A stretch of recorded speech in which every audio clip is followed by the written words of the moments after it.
Hello and welcome to my channel, or welcome back to my channel. My name is Jay and this is a web of classic tales. If you're enjoying the videos, please like, subscribe, and share. If you want notifications every single time a new video is uploaded, please click the bell icon. Today we will continue reading Jane Austen's Pride and Prejudice.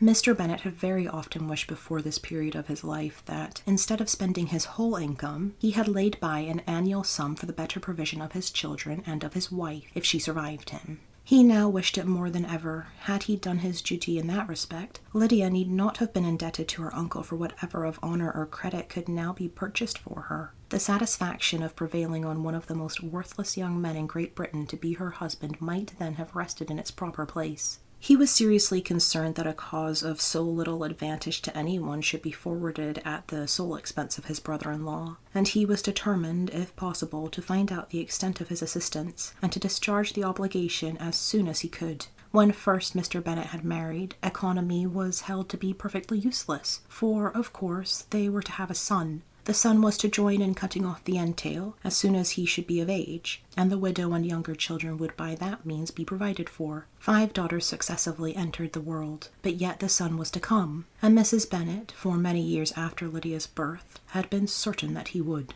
This event had at last been despaired of, but it was then too late to be saving.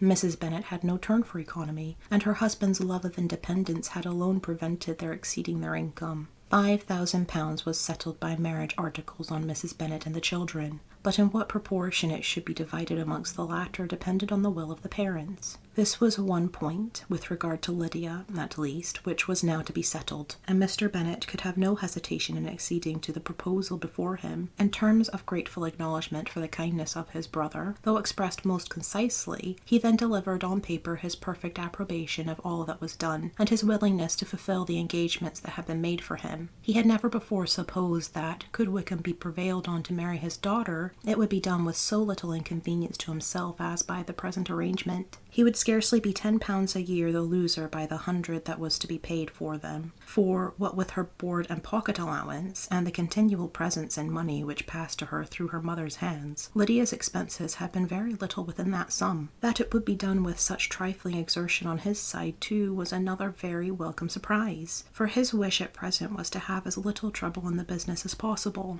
When the first transports of rage which had produced his activity in seeking her were over, he naturally returned to all his former indolence. His letter was soon dispatched, for, though dilatory in undertaking business, he was quick in its execution. He begged to know further particulars of what he was indebted to his brother, but was too angry with Lydia to send any message to her. The good news spread quickly through the house, and with proportionate speed through the neighbourhood. It was borne in the latter with decent philosophy. To be sure, it would have been more for the advantage of conversation had Miss Lydia Bennet come upon the town, or, as the happiest alternative, been secluded from the world in some distant farmhouse. But there was much to be talked of in marrying her, and the good-natured wishes for her well-doing which had proceeded before from all the spiteful old ladies in Meryton lost but a little of their spirit in this change of circumstances, because with such an husband her misery was considered certain.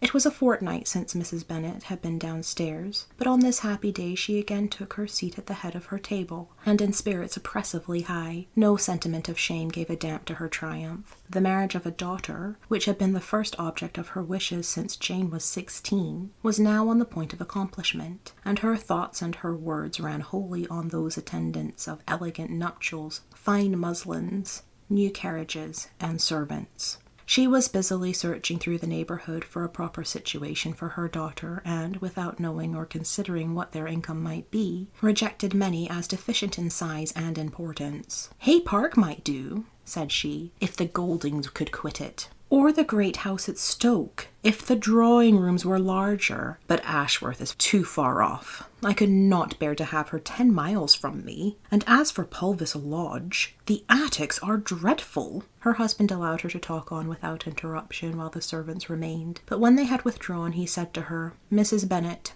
before you take any or all of these houses for your son and daughter, let us come to a right understanding. Into one house in the neighbourhood they shall never have admittance. I will not encourage the impudence of either by receiving them at Longbourn." A long dispute followed this declaration, but Mr. Bennet was firm. It soon led to another, and Mrs. Bennet found, with amazement and horror, that her husband would not advance a guinea to buy clothes for his daughter. He protested that she should receive from him no mark of affection whatever on the occasion. Mrs. Bennet could hardly comprehend it. That his anger could be carried to such a point of inconceivable resentment as to refuse his daughter a privilege without which her marriage would scarcely seem valid, exceeded all she could believe possible. She was more alive to the disgrace which her want of new clothes must reflect on her daughter's nuptials than to any sense of shame at her eloping and living with Wickham a fortnight before they took place. Elizabeth was now most heartily sorry that she had, from the distress of the moment, been led to make Mr. Darcy acquainted with their fears for her sister.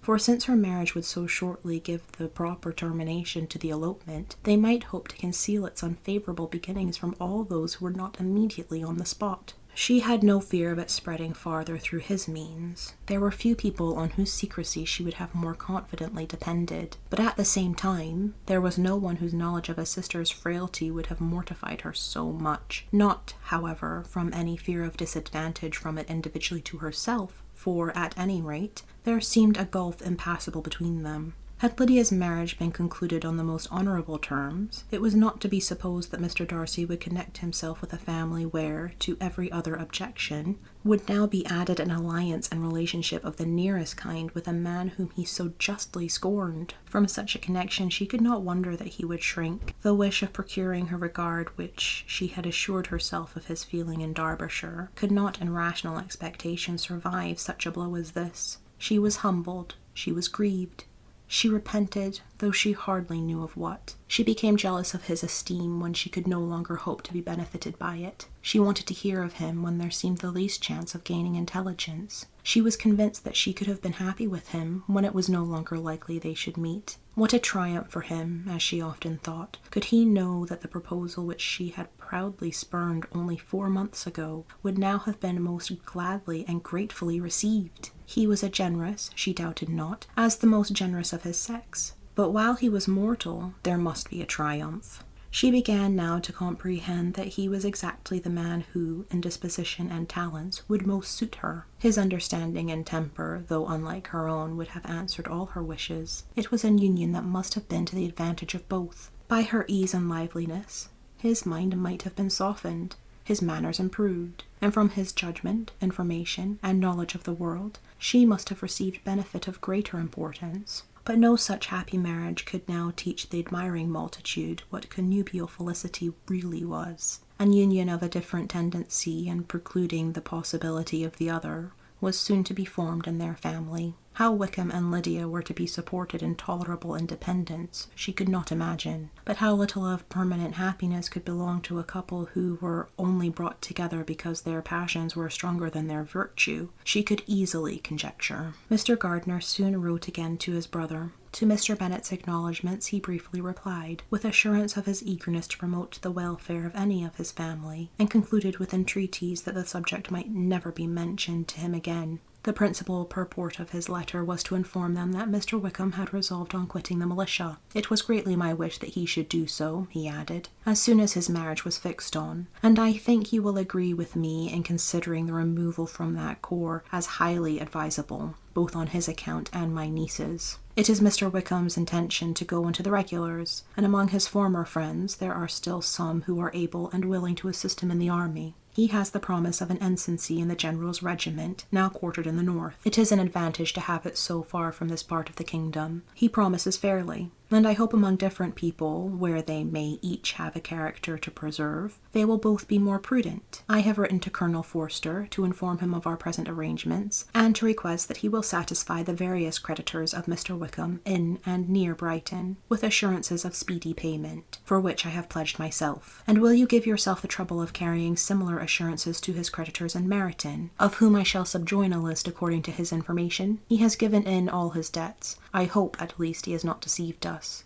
Haggerston has our directions, and all will be completed in a week. They will then join his regiment, unless they are first invited to Longbourn, and I understand from Mrs. Gardiner that my niece is very desirous of seeing you all before she leaves the south. She is well, and begs to be dutifully remembered to you and your mother. Yours, etc., E. Gardiner. Mr. Bennet and his daughters saw all the advantages of Wickham's removal from the shire as clearly as Mr. Gardiner could do. But Mrs. Bennet was not so well pleased with it. Lydia's being settled in the north, just when she had expected most pleasure and pride in her company, for she had by no means given up her plan of their residing in Hertfordshire, was a severe disappointment. And besides, it was such a pity that Lydia should be taken from a regiment where she was acquainted with everybody, and had so many favourites. "She is so fond of Mrs. Forster," said she. "It will be quite shocking to send her away. And there are several of the young men, too, that she likes very much. The officers may not be so pleasant in the General's regiment." His daughter's request, for such it might be considered, of being admitted into her family again before she set off for the north, received at first an absolute negative. But Jane and Elizabeth, who agreed in wishing, for the sake of their sister's feelings and consequence, that she should be noticed on her marriage by her parents, urged him so earnestly, yet so rationally and so mildly, to receive her and her husband at Longbourn as soon as they were married, that he was prevailed on to think as they thought, and act as they wished. And their mother had the satisfaction of knowing that she would be able to show her married daughter in the neighbourhood before she was banished to the north. When Mr. Bennet wrote again to his brother, therefore, he sent his permission for them to come, and it was settled that as soon as the ceremony was over, they should proceed to Longbourn. Elizabeth was surprised, however, that Wickham should consent to such a scheme, and had she consulted only her own inclination, any meeting with him would have been the last object of her wishes. Thank you for listening. This has been Jane Austen's Pride and Prejudice, Chapter 50. I've been Jay. This has been a web of classic tales. Please like, subscribe, and share. Click the bell icon for notifications. I hope you're having a fantastic day. Have a nice life, and I'll see you next time.